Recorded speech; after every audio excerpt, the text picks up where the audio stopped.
certainly we know that transportation is a huge issue for all of us in Charleston County and the city of Charleston. With this project, it has certainly been one that has been difficult and been one that we're trying to balance a variety of concerns to address your needs appropriately.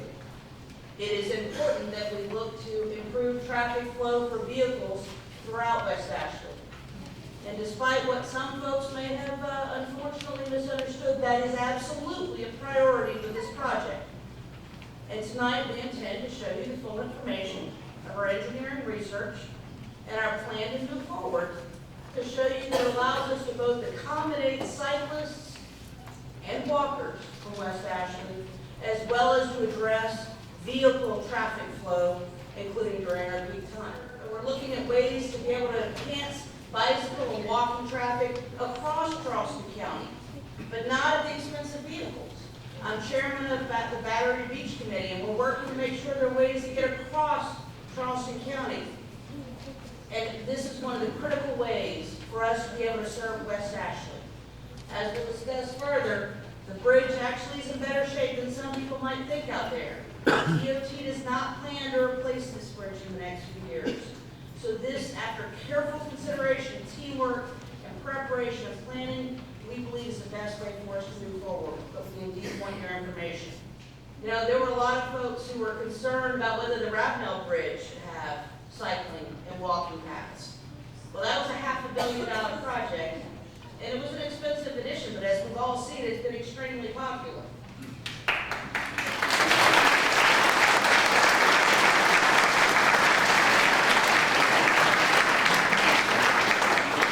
West Ashley deserves a wonderful experience for cycling and walking without impeding vehicle flow as well. And so that's what we're prepared to present to you tonight. In one way, we've been working on this issue for 20 years, another way, more specifically, for 8 years, but the issue is for there to be safe bike and pedestrian access on our highways and bridges, and safe bike and pedestrian access across the Ashley Road. And that's what this whole project is about. You know, bike and pedestrian access is not some nicety or some kind of thrill in society now. But citizens increasingly expect it, and it's a key component of their quality of life. Statistically, the study has been done that it's estimated there will be 334,000 trips, bike and pedestrian trips, across this bike and pedestrian lane after it's constructed, and I really think that's conservative. The estimates in Ravenel were greatly overachieved, and I think that will happen here. So what this plan does, and the reason it works is, and you find out tonight, and it'll be presented, is that a new, additional lane of traffic will be added to the Lockwood V exit. So for all the cars that are tying up the traffic that want to make a left turn lane to come up here, work Citadel, or other places, there's a dedicated left turn there. That's why the study, as you will see, presented shows that there will be an average only 7% change or delay in commuting time because there's a whole new lane. So you have 4 lanes, or how you want to count it, 1 right to Lockwood, 2 straight to Lockwood, then 2 over the overpass to the crosstown. You pick up substantial capacity, and at the same time, we give this wonderful community and citizens who live here, particularly the residents west of the Ashley, a wonderful new asset to safely get to and from work, to safely with themselves, with their family, and their children enjoy crossing the Ashley River Bridge on foot or on bike. I'd like to point out that the need for bicycle pedestrian accommodation between the West Ashley community and downtown Charleston actually dates back all the way to the late 70s. 1976 was when the first need was identified for that connection to happen. So there are a number of documents and studies over the years that have confirmed that need. And as you heard, in 2007 was when the retrofit study got underway to look at making accommodations on this bridge. In 2011, HDR did a traffic study based on our direction from the county. And what I'm going to talk about tonight is our update of that study in 2015. So really looking at this project from a traffic standpoint, I mean, from a holistic transportation standpoint, really, there's four main project goals that we were seeking to see whether this project would meet those. So one is to safely accommodate multimodal mobility to Charleston, to downtown. Also to use the existing infrastructure efficiently. We want to minimize the impacts to vehicle travel time going across the bridge, and also minimize the impacts to traffic in the West Ashley area.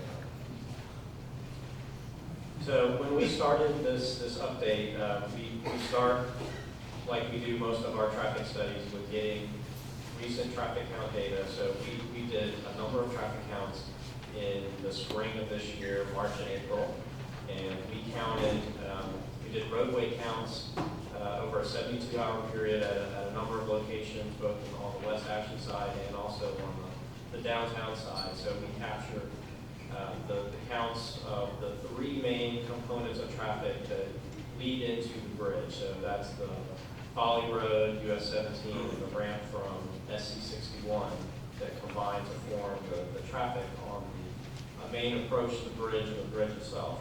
And we also did turning movement counts in the peak hours at 13 intersections, 11 of them in the West Ashley area. You can see those, the small circles that are shown there in the graphic. And then also the ramps at D Street and Lockwood on the downtown side.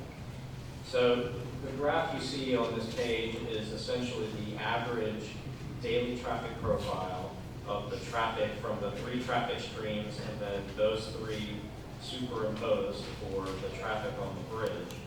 So you can see that far and away, the peak is in the morning. 7 to 8 a.m. is the highest volume that we see when we're looking at the bridge traffic. 8 to 9 a.m. is a little bit lower, but every hour beyond that, traffic is significantly lower than that. So really, we focus our efforts in examining the traffic on that 7 to 8 a.m. where we're seeing the worst conditions.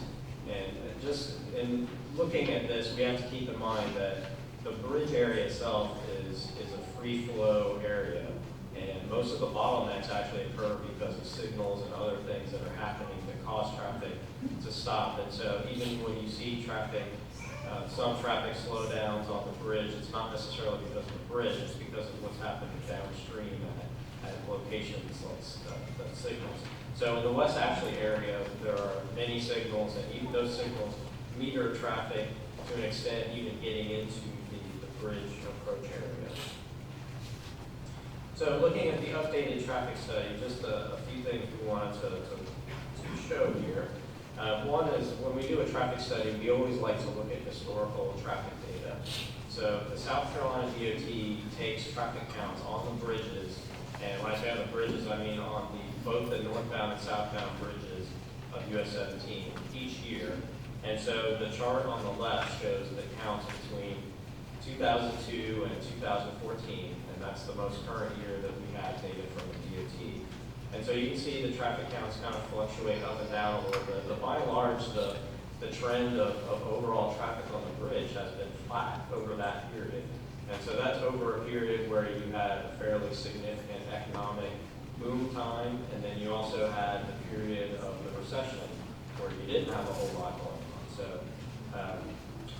when we did our counts in 2011, and then we recounted again in 2015, we did see a small uptick in traffic. We saw about a 2% increase in traffic between 2011 and 2015. So about 0.5% per year increase in traffic on the bridge.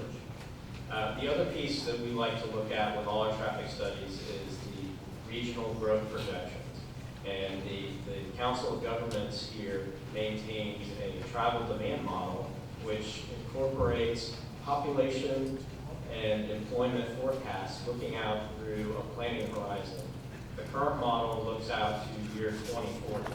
And this is the tool that the COG uses to develop their long-range transportation plan, which roadways are going to get improved, what projects, transportation projects, whether that's roadways, highways, bike ped, transit, are going to happen within the next 20 to 25 years. And then from that, they look at which projects are going to get funded for construction within the next 5-year period.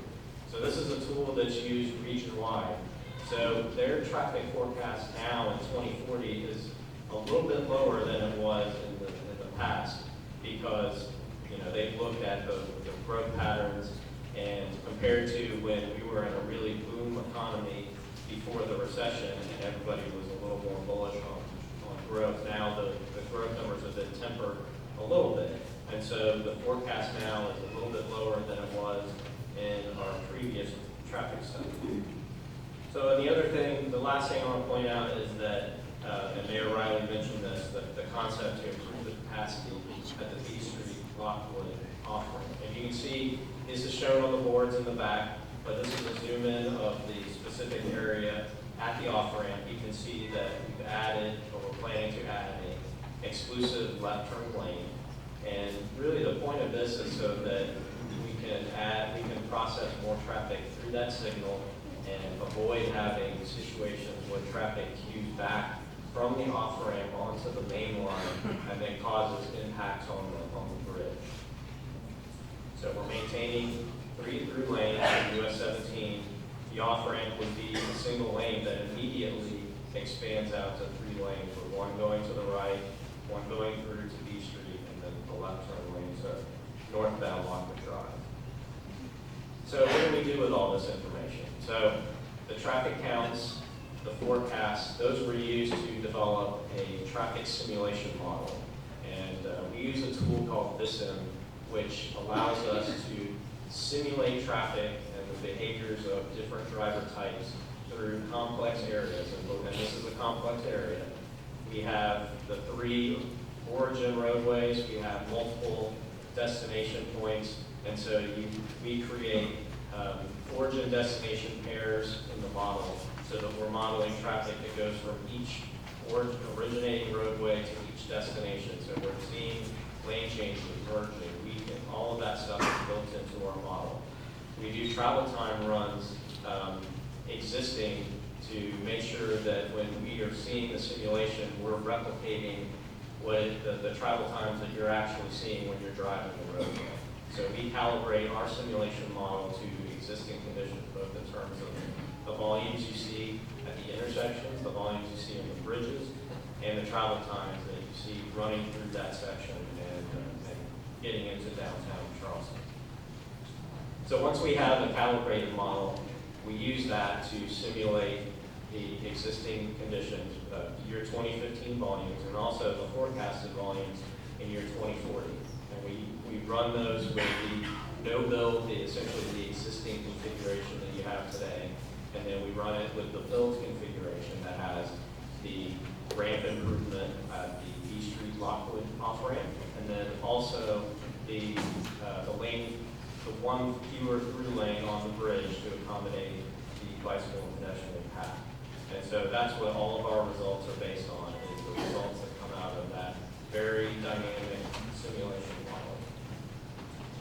So this graph shows you how we looked at the travel times in terms of where we're showing the results. So each of the originating roadways, when we capture the travel time, we're essentially starting once you pass through the signals at Wesley Drive. Now, we haven't included it for the travel times beyond that point because the situation is not any different with the build condition than it is in the no-build condition.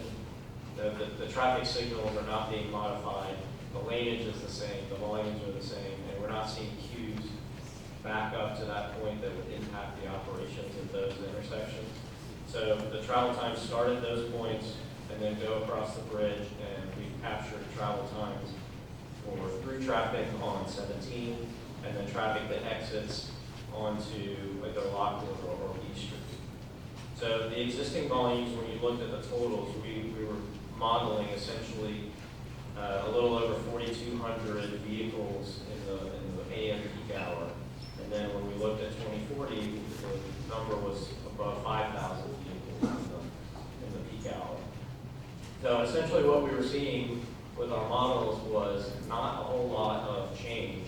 The main area where we see some difference in terms of travel time is primarily for Poly Road. Poly Road is going to have more impacts than 17 and 61 because after they pass through, if you're going north on Poly Road, after you pass through Albemarle Road intersection, that's at the point where you'll be merging into a single lane before the Poly Road traffic joins with the US 17 traffic.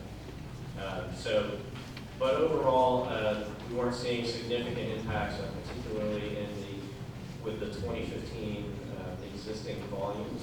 We weren't seeing a whole lot of difference, just minor impacts in terms of the travel times through that section. And then in 2040, the conditions were, there were a little bit more delay, but that's counteracted to some degree by the improvements at the off-ramp, because without the improvements at the off-ramp, you get queuing that backs up onto the US 17 main line and does begin to really affect the bridge traffic.